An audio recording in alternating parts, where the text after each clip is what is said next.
Hey everybody, it's time for another Rahdo Rules run through with Ryan, and today we've got Drop Drive. Ryan, make it so. Thanks, Rahdo.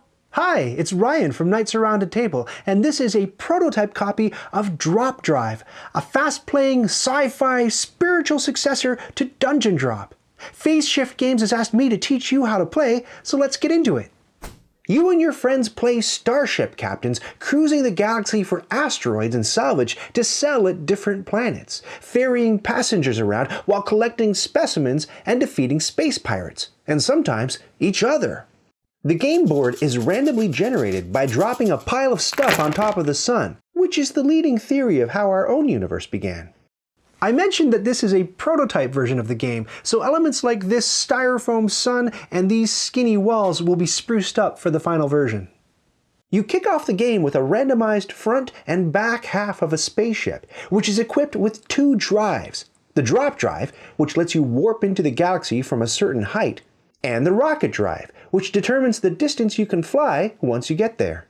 Both drives are governed by this chain-like nav tool that you'll be expanding and contracting throughout the game. Off the top of the game, you and your opponents will adjust your nav tool to give it as many links as are in your drop drive rating, and then straighten it out to measure the height from which you'll drop your ship into the play area. The higher your drop drive rating, the longer your nav tool, the higher the height from which you'll drop your ship. And a high entry height generally means your ship will bounce into the play area more unpredictably, possibly putting you further away from the goodies you're trying to reach. The goodies you're trying to reach are asteroids of 5 different colors that you can sell at various planets for space bucks. Salvage that you can identify at planets to earn valuable explore cards, fuel containers that will let you repower your drop drive, and the planets themselves where you go to reap the rewards of your spacefaring. Every time you sell asteroids at a planet, you cover up the current sell price and the market rate changes. These market demand tokens are limited, and once they're all placed on planet cards, that triggers the end of the game. Everyone gets to finish out their turn, and whoever has earned the most space credits wins. Your turn. At the start of the game, you've already dropped your ship somewhere in space and stood it up. Your ship is piloted by a certain captain, and you got to keep 2 explore cards to inform your mission. These explore cards were either ship upgrades, specimens, or passengers. The first thing you'll want to do is fly around collecting stuff from outer space by powering your rocket drive. Adjust your nav tool so that it has as many links in it as your ship's rocket drive rating, and then shape the nav tool however you like to describe your flight path. Hold the nav tool over your ship and then fly it along that path, grabbing anything your ship touches. Your ship has a limited number of cargo spaces. You can't keep everything you collect if you're over your limit, but you're allowed to pick and choose by jettisoning cargo out into space to make room for the stuff you really want. Drop Drive is a closed system where everything gets recycled back into the play area. So if you jettison cargo, you drop it back onto the table from about 6 inches above the sun. If you have 1 or more fuel containers on board, you can re-drop one over the sun to activate your drop drive. Adjust the length of your nav tool according to your drop drive rating, and re-drop your ship somewhere in outer space from that height. Your turn could be as quick as flying a short distance and grabbing a couple of things. The game is meant to play fast. But then it's the next player's turn. Planets. Eventually, you'll want to head to one of these planets. If your flight path causes you to touch a planet, even barely, you put your ship on or next to that planet.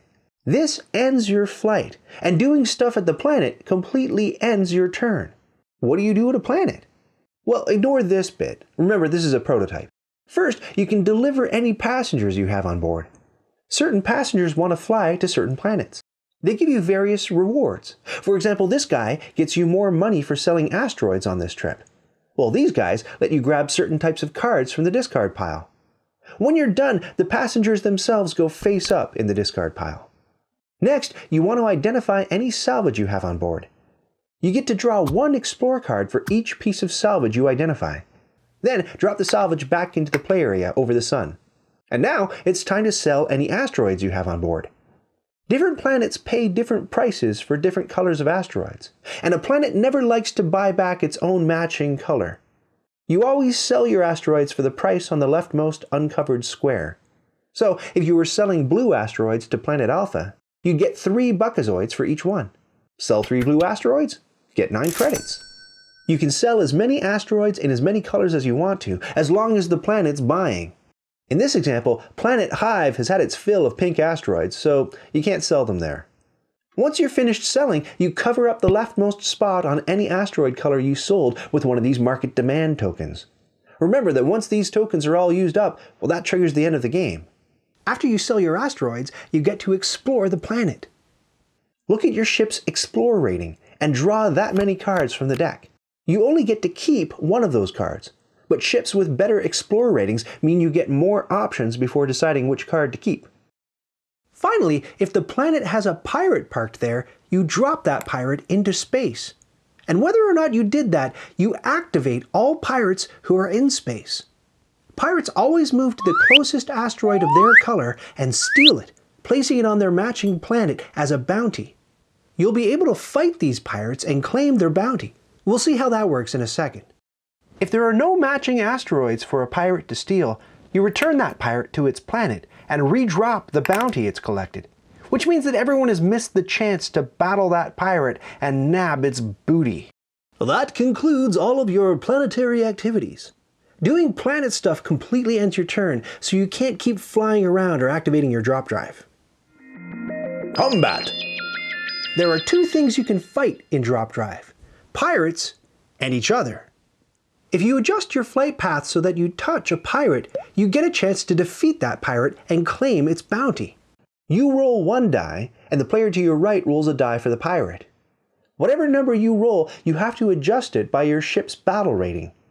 So the good ship Chimeric Queen has a battle rating of +1, allowing you to add 1 to your roll. If your number beats whatever the pirate rolls, you defeated the pirate. Return the pirate to its planet and take all of its accumulated bounty, or as much as your ship can hold. If your number is equal to or less than what the pirate rolled, the pirate escapes. Redrop the pirate onto the sun and carry on with your turn. If you intersect the ship of a fellow player, you and that player have to secretly choose either the peaceful or hostile side of your captain card, and then simultaneously reveal them. Then, both players carry out the versus hostile or versus peaceful result on the side of the card they choose. So, let's say Captain Risk encountered Captain Spronix. Risk chose the hostile side of the card, while Spronix chose peaceful. Risk enacts the versus peaceful action and gets to roll a die to steal half that many credits from Captain Spronix, rounded down. Captain Spronix enacts the versus hostile action and gets to do nothing. In another example, Captain Grumar goes aggro against Captain Multigon, who also chooses hostile. Both captains' versus hostile actions have them battling, so they each roll a die and modify the result by their respective ship's battle ratings. The player with the lower number, in this case it's Multigon, has to suffer the penalties written on the card. When player captains battle each other, ties result in nothing happening to either captain. Specimens and Upgrades. The last thing to know about Drop Drive is that some of the cards in the Explore deck give you upgrades to enhance your ship, or specimens that stack against each other for big bonuses. When you gain an upgrade, you put it into effect immediately, lengthening your ship and giving it extra abilities and an increasingly silly name. So now, the elusive inflatable Leviathan gets extra credits whenever it sells white asteroids. The specimens you collect fill these slots beneath your ship. Specimens have 3 stats: number of eyes, number of limbs, and weight.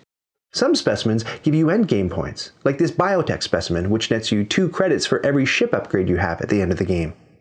Other specimens, like this parasitic critter, stack against your other specimens. This one gives you 2 credits at the end of the game for every little specimen you've collected, including itself, that weighs between 1 to 10 gravitrons. Just like cargo, if you gain specimens that you don't have room for, you can jettison your current specimens out to the discard pile to make room. Endgame. The end of the game is triggered when a player places the last available market demand token on a planet. If that player still has more asteroids to sell, use the extra market demand tokens from the box to cover up the spaces. All other players get 1 more turn. They don't get to fly around anymore. They perform an emergency landing on the nearest planet, where they get to complete one last suite of planetary actions, skipping the pirate step. Well, then you get to collect the extra credits that your specimens get you, and whoever has the most credits wins the game. If there's a tie, the player with the most ship upgrades wins. And if you're still tied, whoever's ship is farthest from the sun gets the win. Setup. To set up the game, everyone picks a color and takes a ship token and a matching battle die. Deal each player a random captain card, and then deal each player a random front and back ship section card. If you know the game really well, maybe you want to deal 2 of each and let everyone pick a front and a back. Then everyone gets dealt 3 Explore cards and gets to keep 2 of them. You get to install any ship upgrades right away. If you got 1 or more specimens, put them in the specimen slots on your ship. Any passengers you kept go next to your ship. Everyone gets 1 fuel token to start. To create the galaxy, put the sun in the middle of the table. Let there be styrofoam. No, it's a prototype. It's a prototype. Erect the walls to define the play area and put the planet cards nearby. The planet cards are double-sided. I showed you how to play with the homeworld side, but an advanced edgeworld mode is in development. Place the pirates on their proper planets. Next, shake up all the stuff. Put your hands roughly 6 inches above the sun and let it drop. If anything got stuck to the sun, just re-drop it. The first player is whoever most recently felt the effects of a quantum anomaly. That player builds a nav tool using as many links as his or her ship's drop drive rating dictates, straightens out the tool, and drops his or her ship token from that height anywhere within the galaxy walls. Straighten up the ship wherever it lands. Then all other players in clockwise order follow suit. That first drop doesn't burn your fuel canister, but all successive drops will. And now you're ready to play Drop Drive. Thanks, Ryan. I think we've got it. And if you folks would like to learn a little bit more about this game, you can follow the links that are on the screen right now or down in the show notes in 5, 4, 3, 2, 1.